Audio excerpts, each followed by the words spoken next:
The conference room of the Galactic Council sat in unusual silence. Ambassador Velthara stared at the holographic display floating above the central table. Her 3 eyes blinked in sequence as she tried to make sense of what she was seeing. The data made no sense at all. 47 human colonies, all empty. Every single one. She touched the controls with her long fingers and the display shifted. New Eden appeared first, a thriving agricultural world that had fed 6 neighboring systems. The satellites still worked. The cameras still recorded. But the farms sat empty with crops half-harvested in the fields. Tractors and equipment remained parked in neat rows. Houses stood with doors unlocked and lights still burning. But no humans walked those streets anymore. Velthara moved to the next colony, then the next. The pattern repeated everywhere. On industrial stations, factory machines hummed along on automation. On research outposts, experiments sat abandoned mid-procedure. On the massive orbital platform called Gateway 7, the docking bays held supplies and fuel, ready for ships that would never come. The Mars Archive troubled her most. Humanity had built it as a gift to the galaxy, a library containing every piece of human knowledge, art, and history. Millions of books, songs, films, and scientific papers, all open to any species who wished to learn. The great reading halls could hold thousands of visitors. Now those halls echoed with emptiness. 3 months had passed since the last confirmed human sighting. 3 months since anyone had spoken to a human being. The realization crept through the council like ice water through veins. Velthara called up the communication logs. Perhaps she had missed something. Perhaps there had been warnings or threats that other ambassadors had ignored. She searched back through months of records looking for anything unusual. The humans had been quiet for almost a year before they vanished. That itself was unusual. In earlier years, human ambassadors had regularly petitioned the council. They had asked for fair representation. They had questioned the tax rates imposed on their colonies. They had challenged trade restrictions that seemed to apply only to them. Always polite, always following proper procedure, always hoping the council would listen, but the petitions had grown less frequent. Then they stopped altogether. Velthara remembered thinking it meant the humans had finally accepted their place in the galactic order. She felt sick now, realizing what it actually meant. They had given up on the council. She found the final message in the archives, sent exactly 3 months and 2 days ago, from Ambassador Sarah Chen, humanity's last representative to the council. The message contained no angry speeches, no accusations, no demands, just one word transmitted across every official channel. Goodbye, that was all. Then silence. Velthara stood and walked to the massive windows overlooking the council station. Thousands of species made their home here, the heart of galactic civilization, or so they claimed. Ships came and went in steady streams. Trade and diplomacy continued as it had for centuries, but something had changed. She could feel it even if others could not yet see it. The door chimed and Council Director Jarn entered. His thick scales gleamed under the lights as he approached. Ambassador Velthara, I received your urgent summons. What crisis requires such immediate attention? She gestured to the holographic display. The humans are gone. Gone? Jarn's voice carried amusement. Surely they are simply traveling. Humans wander constantly. It is their nature. All of them, Velthara said quietly. Every colony, every station, every settlement, abandoned but intact. They left everything behind except themselves. The amusement faded from Jarn's expression. He moved closer to examine the data himself. His clawed hand scrolled through colony after colony, station after station. The silence stretched. This is not possible, he finally said. Where would they go? The Council controls all habitable systems in this region of the galaxy. I do not know, but they prepared for this. Look at the supply records from their stations. They had been stockpiling resources for years. Food synthesis equipment, medical supplies, construction materials, all gone now, taken with them. Jarn's scales rippled with unease. How many humans lived in council space? Approximately 42 billion across all colonies and stations. 42 billion individuals do not simply vanish. Jarn's voice rose with frustration. There must be some trace, some indication of where they went. Velthara pulled up the stellar navigation records. Their ships left no clear trajectory. Human jump drive technology was always somewhat different from ours. They could make longer jumps with less fuel. We never fully understood how they did it. They shared much of their technology with us, but not that. Now I wonder if this is why. She highlighted the edge of council space on the map. The last confirmed sightings show human vessels heading toward the galactic rim. Beyond that, nothing. No signals, no traces, just empty space. Jarn stared at the map for a long moment. When he spoke again, his voice had lost its aggressive edge. Why would they leave? We gave them protection, access to trade, the benefits of council membership, did we? Velthara turned to face him directly. I have been reviewing the laws passed over the last 50 years. The humans were denied voting rights despite having the fourth largest population in council space. Their colonies paid taxes at rates 3 times higher than other species. When they discovered new resources or technologies, the patents were often transferred to other species under various legal procedures. When they applied to expand to new worlds, those applications sat unanswered for years while other species received immediate approval. That was for good reason, Jarn said defensively. Humans reproduce quickly. They expand aggressively. Left unchecked, they could dominate entire sectors within a few generations. So we checked them. We restricted them. We made sure they could never grow too powerful or too influential. Velthara's voice carried an emotion she rarely expressed. And we told ourselves it was necessary, that it was fair, that it was for the good of all species. She pulled up another file. I found something else. A list of conflicts over the past 30 years. Do you know how many disputes were resolved by human mediators? 217 major conflicts. The humans offered their services freely. They had a gift for understanding different perspectives, for finding compromise. Many species trusted them precisely because humans held no real power in the council. They were seen as neutral. And those mediators are gone now. Already I am receiving reports of old tensions rising again. The Kryn and Vistari have had 3 border incidents this month. The trade guilds are arguing over routes that human negotiators had kept peaceful for decades. Jarn's expression hardened. You are suggesting that losing the humans will cause significant problems. I'm saying it already has. Velthara pulled up more data. Human engineers maintained 60% of our FTL communication relays. Those relays are beginning to fail. Human doctors staffed medical facilities in radiation zones and toxic atmospheres that most species cannot tolerate.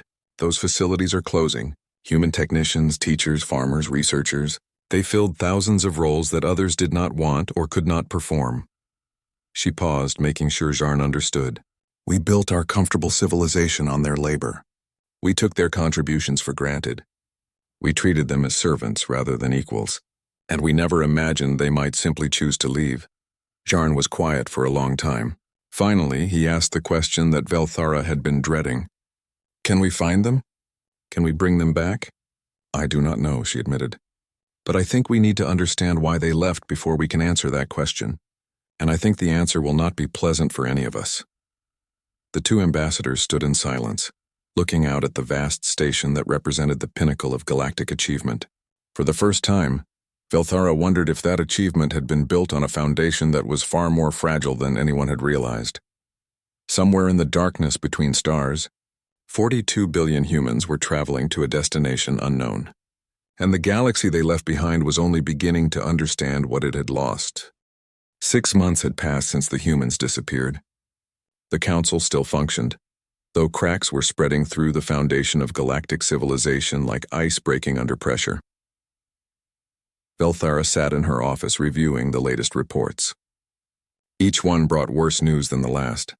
She had stopped being surprised 3 weeks ago. Now she just felt a growing sense of dread. The communication relay in Sector 7 had failed completely yesterday. That made 15 relays down in the past month. The Zenthi engineers she had sent to repair them had returned with frustrated reports. They could patch the systems temporarily, but they did not truly understand the elegant solutions humans had designed. The repairs lasted days instead of years. The humans built these networks like living things, one engineer had explained. Each relay talks to its neighbors and adjusts itself automatically. Our repairs work, but they are like putting a wooden wheel on a hover car, functional but primitive. Velthara moved to the next report. Medical stations in the outer zones were closing one by one. The environments there were hostile. High radiation, toxic atmospheres, extreme temperatures. Human doctors had volunteered for those posts, spending years in harsh conditions to treat species who had nowhere else to go. They had done it without complaint, even though their own kind were denied basic rights on comfortable worlds. Now those stations sat empty. The species living in the outer zones had two choices: leave their homes or go without medical care. Many were too poor to leave. The death rates were climbing. Another report caught her attention. The agricultural output from the former human colonies had dropped by 70%. Other species had tried to take over the farms, but the results were disappointing. The humans had developed specialized techniques for each world, working with local conditions rather than against them.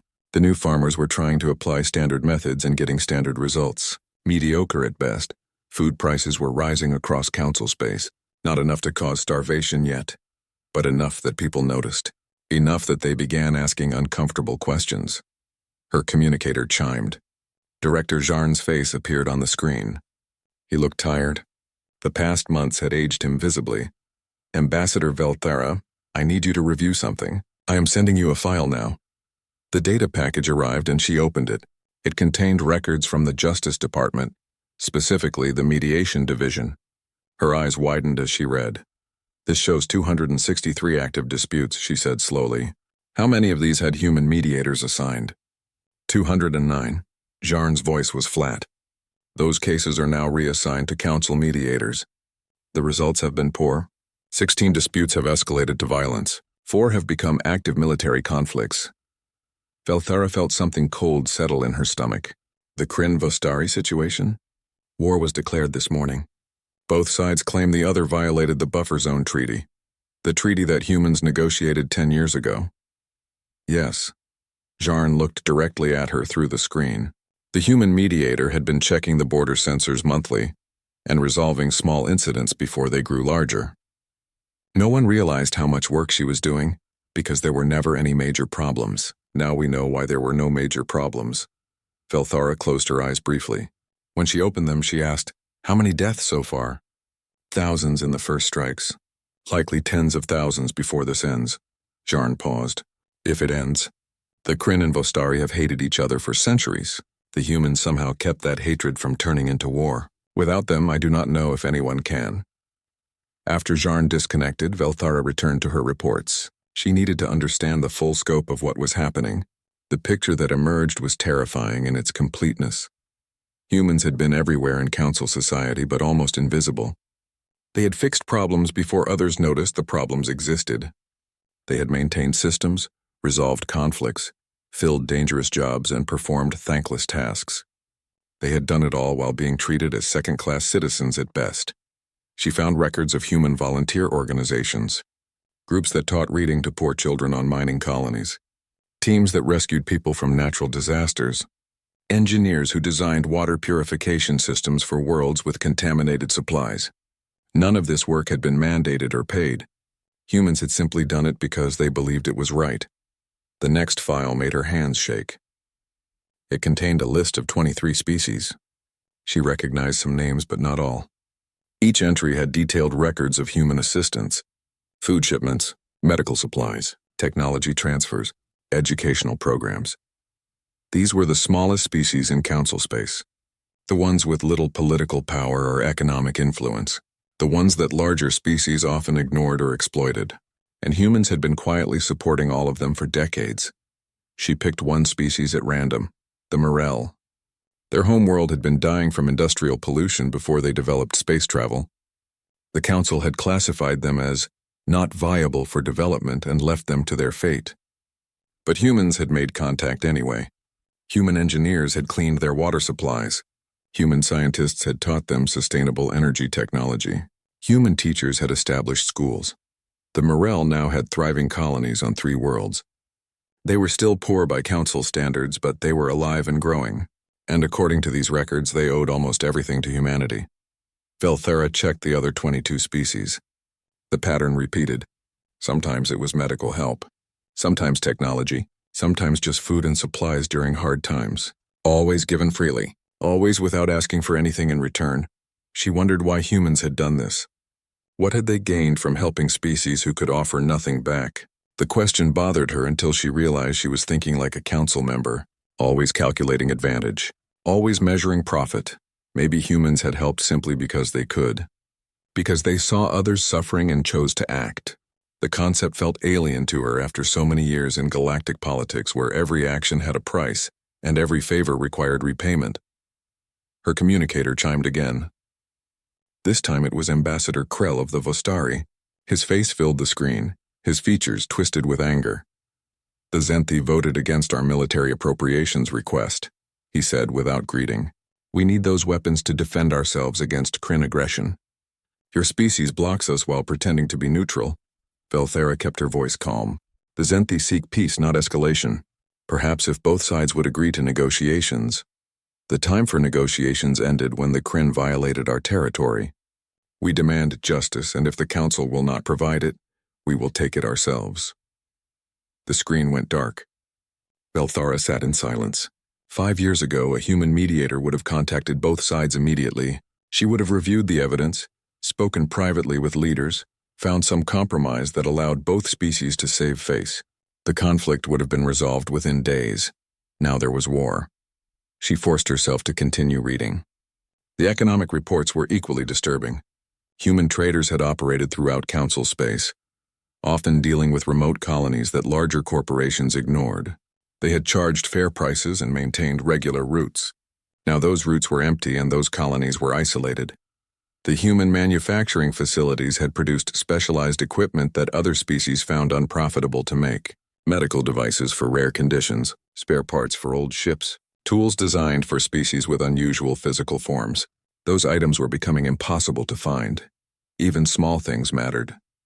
Humans had staffed information centers, maintained parks, run community programs. They had been the friendly faces who helped lost travelers and answered questions. Council members had barely noticed them while they were present. Their absence created countless small frustrations that added up to a growing sense that something was fundamentally wrong. Velthara pulled up the most recent economic projections. The analysts had finally begun to account for human contributions that had previously been ignored or undervalued. The revised numbers showed the Council economy contracting by 12% this year. Next year would be worse. Some Council members were calling for expeditions to find the humans and bring them back. Others wanted to simply replace human labor with other species. A few were beginning to ask the dangerous questions about why humans had left in the first place. Velthara opened her personal files and began writing a report. Someone needed to document what was really happening. Someone needed to record the truth before the Council buried it under lies and excuses. She titled the document "The Cost of Contempt" and began to write. Outside her window, a cargo ship docked at the station. It would have been maintained by human technicians once. Now it carried a repair crew that charged 3 times as much and took twice as long. The ship's captain would complain about the cost. He would wonder why everything seemed harder and more expensive lately. But he would not connect it to the humans. Few people did. They saw individual problems, not the pattern.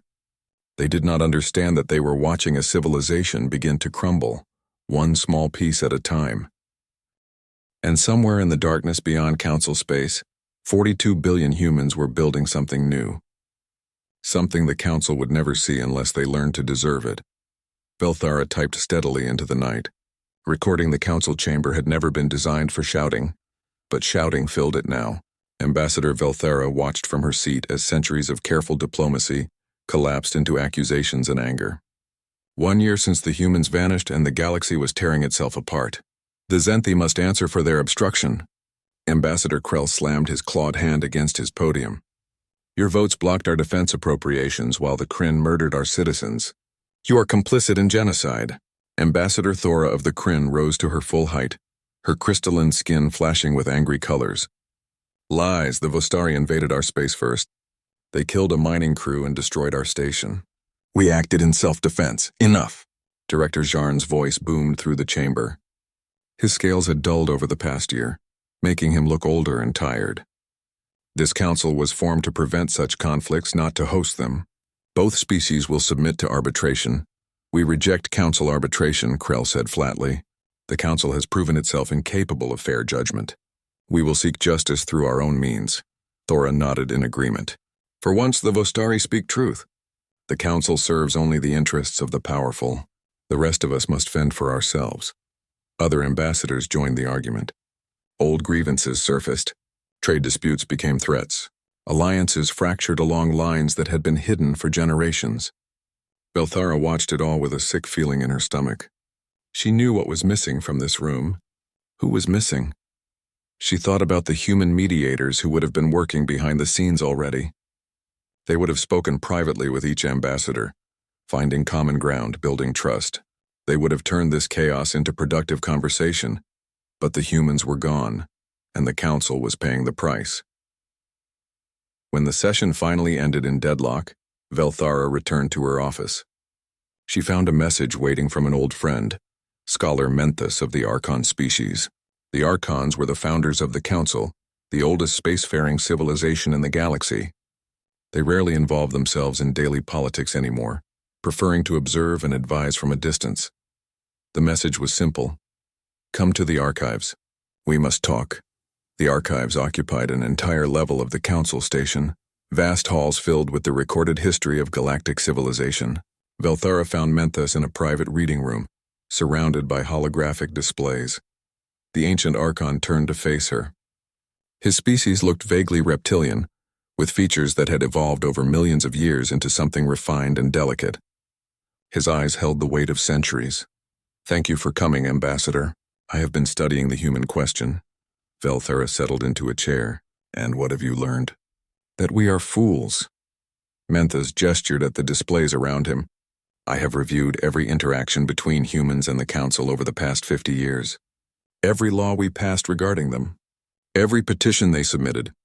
Every restriction we placed on their activities. He pulled up a document. This is the first law we passed specifically targeting humans. It restricted their colony growth to a maximum of 5% per decade. The stated reason was maintaining galactic demographic balance. Do you know what the real reason was?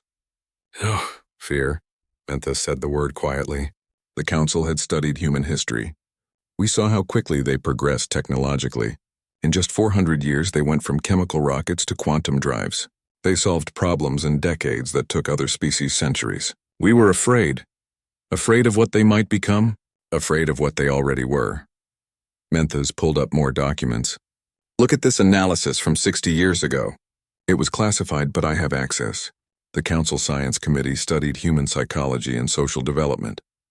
Their conclusion was disturbing to us. Belthara read the summary.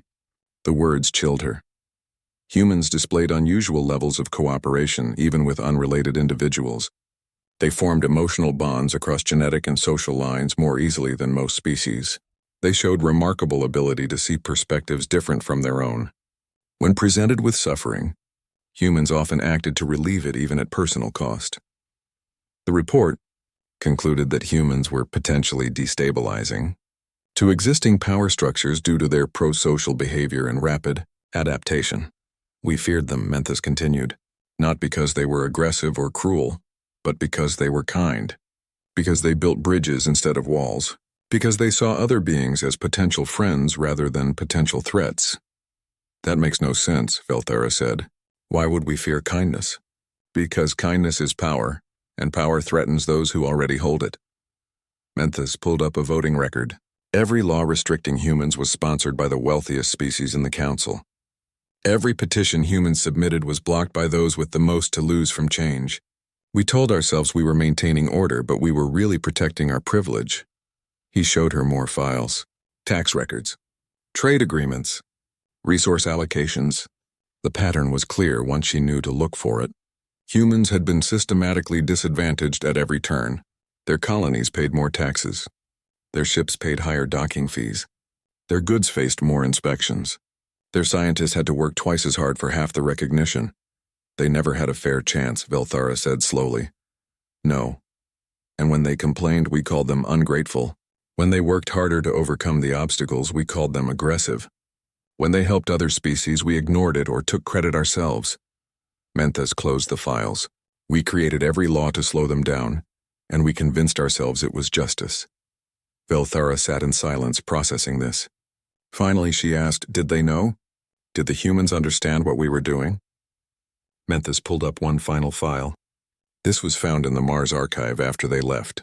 It was buried in the historical records, marked as a teaching document for human children. The file opened to show a simple text document.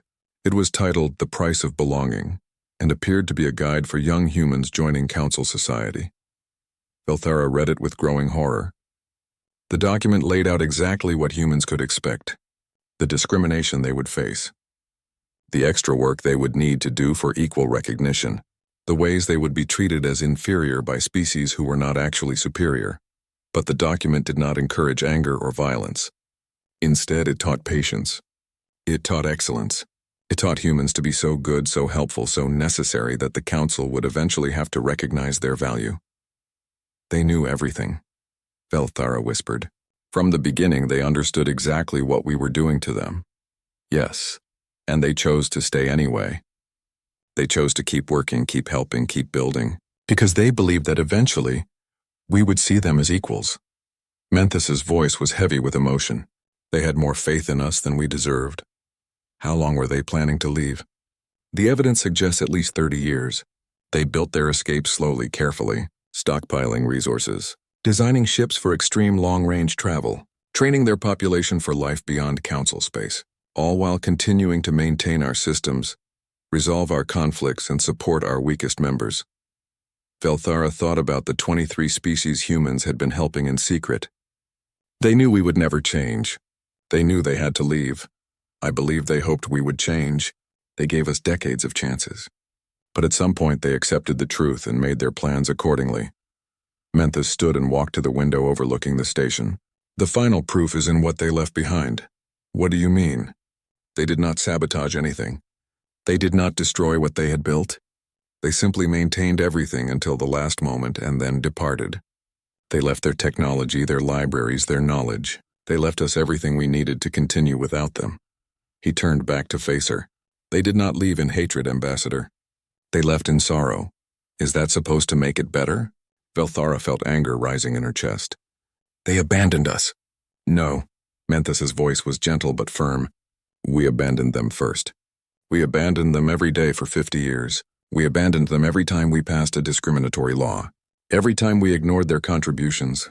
Every time we took their labor for granted. They simply made our abandonment literal by physically leaving. Velthara wanted to argue, but she could not find the words. Deep down, she knew he was right. What do we do now? She finally asked. We survive if we can. We try to repair the damage we have done to ourselves. And perhaps, if we live long enough and learn enough, we become worthy of asking them to return. Menthes pulled up a star chart showing the galactic rim, but I suspect that will take a very long time. We must change everything about how the Council operates, how we treat those with less power, how we share resources, how we measure worth. The others will never agree to such changes. Then the Council will fall and something better will rise from its ashes, or something worse. The choice is ours. Menthes looked at her with ancient eyes. But we must make that choice without humans to save us from ourselves. That is the lesson they left us. We must learn to be better, or we... 2 years had passed since humanity vanished, and the Council had finally authorized search expeditions. Velthara stood on the bridge of the exploration vessel Distant Hope, watching the stars stream past as they approached the galactic rim. She had volunteered to lead this expedition herself. After a year of compiling records and writing reports, she needed to do something active. She needed to find answers. More than that, she needed to know if there was any chance of bringing the humans back. The expedition consisted of 5 ships carrying scientists, diplomats, and supplies. They had been searching for 3 months now, following the faint traces of human FTL signatures toward the edge of known space. The trail was growing colder with each jump. Ambassador, we are detecting something ahead. The sensor officer, a young Zenthi named Cora, gestured at her displays. There is a structure at the coordinates where the human trail ends. Velthara felt her hearts beat faster. What kind of structure? Unknown. It is small, possibly a way station or research outpost. It appears to be operating on automated systems. They approached carefully. The structure floated in the darkness between star systems, a small station covered in human writing. Solar panels extended like wings, collecting the faint light of distant stars. Docking ports stood ready, though no ships occupied them. Life signs? Velthara asked. None. The station is empty but fully functional. It is running on automation. They docked and entered the station. The interior was clean and well maintained. Human technology hummed quietly, keeping the air fresh and the lights burning, but no one was home. Velthara walked through the corridors with a small team. They found living quarters, storage areas, a medical bay. Everything was organized and ready for use, as if the crew had just stepped out and would return any moment. In the central control room, they found what they were looking for. A large holographic projector sat in the middle of the space. As soon as they entered, it activated. A human woman appeared before them. She was middle-aged, with dark skin and gray-streaked hair. She wore a simple uniform with no decorations or rank insignia. Her expression was calm but sad. "My name is Dr. Sarah Chen," the hologram said. "I was humanity's last ambassador to the Galactic Council. If you are seeing this message, it means you have come looking for us. I thank you for that, though I suspect you come too late." Velthara recognized the name. Ambassador Chen had sent the final goodbye message before humanity disappeared. The hologram continued. "This station is the last human facility you will find. Beyond this point, we have left no markers, no trails, no signs. We do not want to be followed. Not because we hate you, but because we must build our future without interference from those who made our past so difficult." Dr. Chen paused, as if gathering her thoughts. "I imagine you have questions. Why did we leave? Where did we go? Will we return? I will answer what I can." She gestured, and the hologram expanded to show images of council space. "We came to the stars with hope. When we met the Galactic Council, we thought we had found our place in the universe. A community of intelligent species working together for the good of all. We wanted desperately to be part of that dream." The images shifted to show human colonies, stations, and settlements. "We worked hard to prove ourselves worthy. We followed every law, even when those laws seemed designed to hold us back. We contributed to every aspect of council society. We believed that if we were patient, if we were excellent, if we were kind, you would eventually accept us as equals." The hologram's expression grew harder. "But you never saw us as equals. You saw us as servants, as tools, as a problem to manage. You took our labor and gave us nothing in return but contempt. You built your comfortable lives on our work and then complained that we were not grateful enough for the privilege of serving you, Dr. Chen." Let the words hang in the air. I could list the injustices we faced, the discriminatory laws, the excessive taxes, the denied rights. But I imagine you know these things already. If you are here searching for us, you have probably begun to feel the consequences of our absence. The images changed to show council space in recent times. Conflicts, economic decline, systems failing. We did not sabotage you when we left. We maintained everything until the last moment, because that is who we are. But we will not return to maintain it anymore. The galaxy you built is your responsibility now." Velthara watched the hologram with tears forming in her eyes. She had known the humans were treated unfairly, but hearing it stated so plainly hurt in a way she had not expected. "You are probably wondering where we went," Dr. Chen said. "The answer is simple: away. Far away, to a place where we can build something new, something better. We are traveling to the space between galaxies, where we will be alone to grow and develop without interference." The hologram showed images that made Velthara's breath catch. Massive colony ships, each large enough to hold millions. Generation ships designed for journeys lasting centuries. Construction vessels carrying enough material to build entire worlds. "We have been planning this for 30 years, Dr. Chen explained. "We knew we could not change the council. We knew we would never be accepted. So we prepared to leave. We stockpiled resources. We built ships. We trained our population for the long journey ahead." She paused again. "Some of you may think we are running away. Perhaps we are. But we prefer to think of it as walking toward something better. We tried to build with you. Now we will build for ourselves." The hologram shifted to show Dr. Chen again, her expression softer now. "I want you to understand something important. We do not hate you. Hatred requires emotional investment, and we have none left to give. We are simply done trying to earn respect from those who are determined not to give it. We leave you with this. Civilization is not measured by its laws or its technology or its wealth. It is measured by how it treats those who have no power to resist those laws. We hope you learn this lesson. We hope you survive long enough to learn it." Dr. Chen looked directly at the camera, as if she could see through time to whoever was watching. "To the individual beings in the council who treated us with kindness, we thank you. To those who fought for justice on our behalf, we honor your efforts. To those who benefited from our exploitation and did nothing to stop it, we forgive you. Not because you deserve forgiveness, but because carrying hatred across the stars would poison what we are trying to build. The hologram began to fade. Goodbye, Galactic Council. Remember us kindly or do not remember us at all. Either way, we are gone. The projection ended, leaving the control room in silence. Velthara stood frozen for a long moment. Then she noticed something on the main console. A data package marked, "For the Inheritors." She opened it and found detailed instructions, technological specifications, and educational materials. All of it was marked for the 23 species humans had been supporting in secret. They left gifts, Cora said quietly, reading over Velthara's shoulder. Even when leaving, they thought about those who needed help.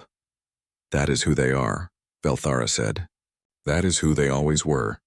They spent 3 days at the station copying every piece of data they could find. But there were no navigational records, no hints about where the humans had actually gone. Beyond this point, the trail went completely cold.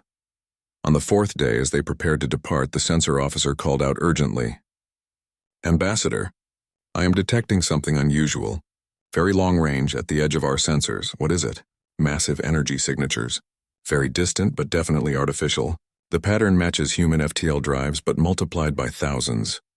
Velthara rushed to the sensor station. The readings were faint but unmistakable. Somewhere far beyond the galaxy and the vast dark between island universes, humans were building something. "Can you determine what they are doing?" The officer studied the readings. The energy patterns suggest construction. Very large-scale construction, but we are too far away to see details. We would need to travel several months at maximum speed just to get close enough for clear scans. Do we have the resources for that? No. Our ships are not designed for such extreme long-range travel. We would run out of supplies long before we reached them. Velthara stared at the readings. Humans were out there, building something beyond the galaxy's edge, building a future without the Council. And the Council lacked even the ability to reach them. "Record everything," she ordered. "Every reading, every data point. This is evidence that they survived the journey. They are not just alive, they are thriving." The trip back to Council space took 6 weeks. Velthara spent the time reviewing all the data they had collected, writing reports, preparing her presentation to the Council. When they finally arrived, she found the Council chamber even more chaotic than when she had left. 3 more species had withdrawn from active participation. 2 regional conflicts had escalated. The economy continued its decline, but she also found something unexpected. The 23 species humans had been helping, the Inheritors, as the data package had called them, had begun organizing themselves. They had formed a small coalition and were petitioning for Council reforms. Velthara met with their representatives in private. They showed her what they had built using the knowledge humans had left them: clean energy systems, advanced medicine, sustainable farming, educational programs, the humans' tea. 5 years had passed since humanity said goodbye. Ambassador Velthara stood in the Council archives, now officially renamed the Historical Records Center. She was old now, her scales faded and her movement slow, but her mind remained sharp, focused on the work she had dedicated her remaining years to completing. The record of our shame sat complete on her desk. 3,000 pages documenting every injustice, every discrimination, every missed opportunity. It had been published 2 years ago and was now mandatory reading for all young Council members. Some species had protested. Others had embraced it. None could ignore it. The galaxy had changed, though not in ways the Council had hoped. The elegant civilization that had once seemed eternal had fractured into something smaller, harder, and more honest about its failures. Velthara looked out the window at the Council station. Fewer ships docked there now. Entire sections of the station sat empty, shut down to save power. The population had declined from millions to hundreds of thousands. Many species maintained their own independent stations rather than gathering at the Council Center. She pulled up the latest reports out of habit, though she knew what they would say. The Kryn-Vostari War had ended after 3 years of devastating conflict. Both species were exhausted, their populations reduced by 1/3. A peace treaty had been signed, but it was a peace born of mutual destruction rather than mutual understanding. No human mediator had guided them to compromise. They had simply run out of people to send into battle. The economy had stabilized at about 60% of its former size. Turns out the galaxy did not need as much trade when millions of people were dead or displaced. Food prices remained high but manageable. The luxury goods market had collapsed entirely. People had learned to live with less. The communication network had been partially restored, though it remained fragile. Council engineers had spent years studying human designs, finally understanding some of the elegant solutions. But their repairs were crude approximations. The network functioned, but it was no longer the seamless wonder it had once been. Medical care in the outer zones remained limited. Some stations had reopened with volunteers from the inheritor species, but coverage was spotty. Death rates in those regions had tripled. People died from injuries and illnesses that would have been easily treatable 5 years ago, but something else had emerged from the chaos. The 23 inheritor species had formed their own alliance, calling themselves the Commonwealth of Free Worlds. They refused formal council membership but maintained trade relationships. Velthara had visited the Commonwealth capital 6 months ago. What she saw there had filled her with complicated emotions. The Commonwealth operated on principles humans had taught them: equal representation regardless of species size or economic power, decisions made by consensus, strong support systems for those in need, laws that protected the weak rather than enabling the strong. It was everything the Council could have been. Everything it should have been. And it existed as a living rebuke to what the Council had become. The Commonwealth thrived while the Council struggled. Their economy grew. Their technology advanced. Their people lived in relative peace and prosperity. Other species were beginning to take notice. Several had petitioned to join the Commonwealth. A few Council species were quietly discussing withdrawal to pursue Commonwealth membership instead. Velthara's communicator chimed. Scholar Menthus appeared on the screen. The ancient Archon looked even older than Velthara felt. Ambassador, I wanted you to know before the official announcement. The Archon Collective is withdrawing from the Council.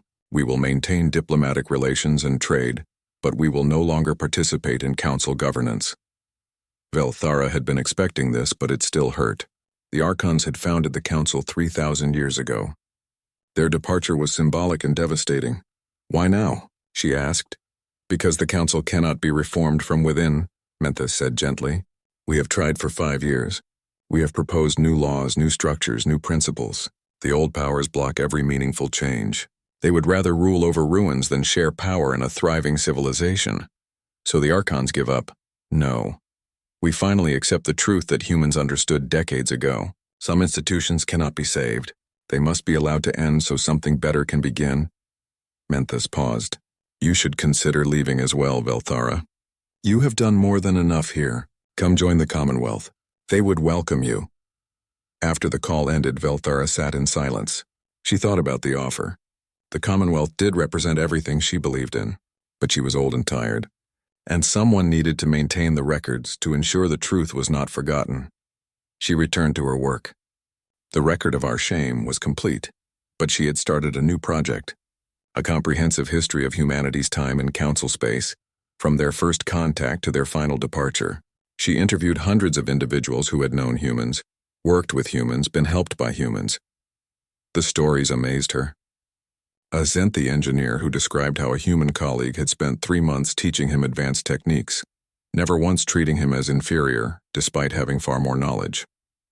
A Kryn merchant who talked about the human trader who had given her credit during a hard season, asking for nothing but her promise to help someone else in need someday. A Vostari child, now an adult, who remembered the human teacher who had believed in him when no one else did. Thousands of small kindnesses. Thousands of moments where humans had chosen to help rather than ignore, to build rather than destroy, to hope rather than despair, and the Council had taken all of it for granted, assuming humans would always be there to maintain the systems, resolve the conflicts, and do the jobs no one else wanted. Velthara compiled these stories carefully, knowing they might be the most important historical record she would leave behind. Future generations needed to understand not just what the Council had done wrong, but what they had lost. One morning, she received an urgent message from the Commonwealth. They had detected something unusual at the extreme edge of their sensor range, in the direction of the Galactic Rim. She joined the virtual conference with Commonwealth scientists and a few Council observers. What they showed her took her breath away. The humans had been building. For 5 years they had been constructing something in the darkness between galaxies. The Commonwealth's new long-range sensors, built with human knowledge, could finally see it. Megastructures, dozens of them. Vast habitats that dwarfed any construction in council space. The sensor readings showed energy outputs that suggested populations in the billions, industrial capacity beyond anything the galaxy had achieved. They were not just surviving out there. They were thriving. This is just the beginning, a Commonwealth scientist explained. Based on the construction rate, they could have hundreds of these structures within another decade. They are building an entirely new civilization. Velthara stared at the images. The structures were beautiful in their efficiency. Massive wheels spinning in the void to provide gravity. Solar collectors larger than moons. Ships moving between the structures in endless streams. Humanity had not just left the council. They had left the entire galaxy behind and were building something unprecedented. Have they sent any messages? She asked. None. The structures are clearly visible to our sensors, but they have made no attempt to contact us. They know we can see them. The sensor readings are too obvious to miss, but they have chosen silence. Velthara understood. The humans had said goodbye 5 years ago. They had nothing more to say to the galaxy that had rejected them. Days later, she received a private message. It came through unofficial channels, routed through so many relays that tracing it was impossible. The message was brief. To Velthara of the Zenthi, we know you tried. We know you spent years documenting the truth and fighting for change. Thank you for that. We do not blame individuals like you for the system's failures. We hope you find peace in your remaining years. May you live to see the Council become what it should have been, though we suspect that will require its complete collapse and rebirth. Until then, remember that walking away from injustice is not surrender. Sometimes it is the only path to victory. Be well. A friend, there was no signature, no way to respond. But Velthara knew it had come from a human, someone who had been watching from the darkness and wanted her to know she had not been forgotten. She saved the message and returned to her work. Years passed. Velthara grew older, her body failing even as her purpose remained clear. The Council continued its slow decline. More species withdrew. The grand dream of galactic unity fractured into smaller, more honest associations. The Commonwealth grew stronger, a living example of what cooperation without exploitation could achieve. On her final day, Velthara sat at her desk one last time. She had finished her final project, a complete archive of humanity's contributions to galactic civilization. Every innovation, every act of kindness, every quiet sacrifice, it was her gift to future generations, proof that humanity had existed and mattered. She titled the work "The People Who Came in Peace" and marked it for permanent preservation. Her assistant found her there hours later, peacefully gone.